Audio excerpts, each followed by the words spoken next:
All right, residents, welcome. Let's dive right into one of the most common and kind of stressful calls you're going to get. The ultrasound shows a small baby, and suddenly the pressure's on. Is this fetus just constitutionally small and doing fine, or is it in real trouble? In the next few minutes, we are going to completely demystify this, toning that confusion you might feel into solid clinical confidence. Let's do this. So here's our game plan. We'll start by absolutely nailing down the difference between small for gestational age and fetal growth restriction, because they are not the same thing. Then, we'll get into the causes, the risks, and the diagnostic tools you'll be using every day. We'll wrap up with that huge decision, when to deliver, and then a quick knowledge check to make sure it all sticks. So picture this. You're looking at the monitor. The measurements are coming back low. This is that moment, right? That pivotal moment where what you decide to do next matters a lot. This one question is exactly what we're here to figure out, so you can go from just seeing a number to having an evidence-based, confident plan. Okay, let's start with the absolute bedrock of this whole topic, getting the terminology right. Look, this isn't just about sounding smart, it literally dictates your entire management pathway. It changes everything. So understanding this difference, well, it's step one. This right here is the core concept. You have to get this. On one side, you have SGA. Think of it as just a measurement. It's a statistical label that says, hey, this fetus is smaller than 90% of other fetuses at this age. But, and this is a big but, it could be totally healthy, just genetically small. Now, FGR, on the other hand, that's a diagnosis. It's a pathological condition. It means this fetus should have been bigger, but something went wrong and it failed to reach its potential. That's the fetus we worry about. And this chart just lays out the challenge perfectly. Look at this. The vast majority of fetuses we flag as SGA, we're talking up to 85%, are actually just fine. They're constitutionally small. Our entire job is to sift through all of those healthy small babies to find that critical 10 to 15% that have true FGR, or that smaller group with other issues. We're looking for that needle in the haystack. Okay, so if FGR is a pathology, what's causing it? Let's unpack that. And the most important thing to get your head around here is that the timing of the problem, when that growth-restricting insult actually happened, is going to have a huge effect on how the fetus actually looks and presents. So you get these two classic patterns. First, you have symmetrical FGR. This usually comes from an early hit, way before 32 weeks. Think genetic problems or a major infection. Since it's happening when cells are rapidly multiplying, the whole body gets affected, so everything is proportionately small. Then you have asymmetrical FGR. This is usually a late-onset issue, classic for when the placenta starts to fail. Here, the fetus is smart. It starts to adapt, shunting blood to the most important organs, like the brain, at the expense of the abdomen. That's that classic brain sparing you always hear about. You can pretty much group the causes into three big buckets, and these are the clues you're looking for in the patient's history. Maternal factors are super common. Things like hypertension are a classic setup for that late-onset asymmetrical FGR. Then you have fetal factors like genetic issues or torch infections, which are often the culprit behind the early symmetrical type. And finally, you've got placental factors, where the organ itself is the problem.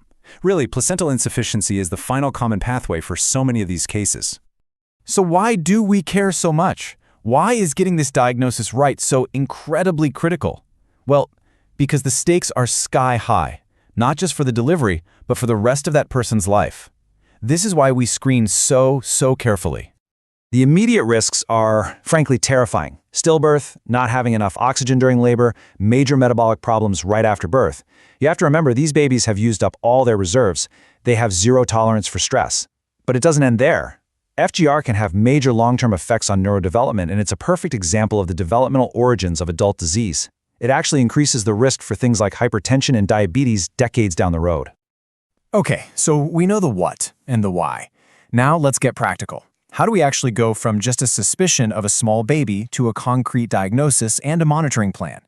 Let's talk about the tools of the trade. The pathway makes a ton of sense. It usually starts with just a clinical hunch. Maybe some risk factors in the mom's history, or the fundal height is lagging. That's your trigger for an ultrasound to get some hard numbers. We measure the head, the belly, and we calculate a weight. Low amniotic fluid? That's another big red flag. But the real game changer, the tool that lets us actually see how the circulation between the fetus and placenta is doing, is Doppler velocimetry. Think of this slide as your Doppler cheat sheet. The umbilical artery, or UA, tells you how much resistance there is in the placenta. As the placenta fails, that resistance goes up, and eventually flow during diastole can disappear or even reverse. That's a really bad sign. The middle cerebral artery, the MCA, is how we spot that brain sparing. As the brain's arteries dilate to get more blood, the pulsatility index drops. The CPR just combines those two, and it's a super sensitive marker of compromise. And finally, the ductus venosus. This is our window into the fetal heart. When the DV looks abnormal, that is a late, ominous sign that things are getting critical. And all this diagnosis and monitoring, it all leads to the million-dollar question. When is this baby safer out than in? This is truly an art. It's this delicate, constant balancing act between the risks of being born too early and the risks of staying in a hostile environment for too long. For those really severe, early-onset FGR cases, the guidelines are pretty clear, thanks to studies like the Truffle trial. And as you can see here, the decision to deliver is triggered by very specific, very severe findings. Before 32 weeks, it's all about those late-stage signs that the fetus is decompensating, so an abnormal ductus venosus or a critically low variability on the heart tracing. Once you get to 32 weeks, reversed flow in the umbilical artery becomes the trigger to deliver. Now, for the scenario you're probably going to see more often, late-onset FGR or a healthy SGA baby. Here, the timing is a little less dramatic, but no less important. If the fetus is extremely small, like below the 3rd percentile, or the umbilical artery resistance is high, we're talking about delivery between 36 and 38 weeks. If we see signs of that brain sparing, we push it a bit later to 38 or 39 weeks. And what about that healthy SGA baby with normal Dopplers? Even for them, to be safe, delivery is recommended by 39 weeks. All right, we have covered a ton of ground. So let's do a quick fire round to really lock in these key points. I'll throw out a question, you think it over, and we'll go through the answer. Ready? First one, what is that fundamental, absolute core difference between SGA and FGR? You got it, right? SGA is just a measurement. It's a statistic. FGR is the pathological diagnosis. It's a fetus that has failed to grow properly. Okay, next question. What size threshold is so small that it defines FGR all by itself, even if the Dopplers look okay? That magic number is the 3rd percentile. An estimated weight or an AC below the 3rd percentile is considered FGR, period. All right, clinical scenario time. You've got an early FGR fetus at 29 weeks. What are those 2 really high-risk parameters that tell you it might be time to deliver? They are an abnormal ductus venosus Doppler and a loss of short-term variation on the computerized CTG. Those are the late-stage danger signs. Question 4. What exactly is brain sparing, and how do you see it on a Doppler? Remember, this is that amazing fetal adaptation to getting less oxygen. The fetus reroutes blood to the brain, which makes the middle cerebral artery dilate. On your ultrasound, you'll see that as a drop in the pulsatility index, a low PI. And last one, you've got a healthy, term SGA fetus, all the Dopplers look great, when should you deliver? Even for these healthy little ones, there's a small increased risk at the very end of pregnancy, so the guidelines recommend delivery between 38 and 39 weeks. This quote just nails it, doesn't it?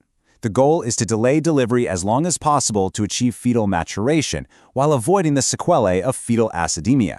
That is the tightrope we walk every single day with these pregnancies. It's a constant balance of letting the baby mature just one more day against the risk of waiting too long.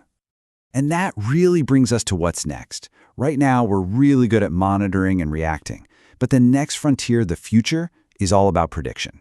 There are biomarkers on the horizon that measure placental function directly, which might let us spot at-risk babies long before they even start to fall off the growth curve. I mean, just imagine how that could change everything. Thanks so much for joining me for this explainer.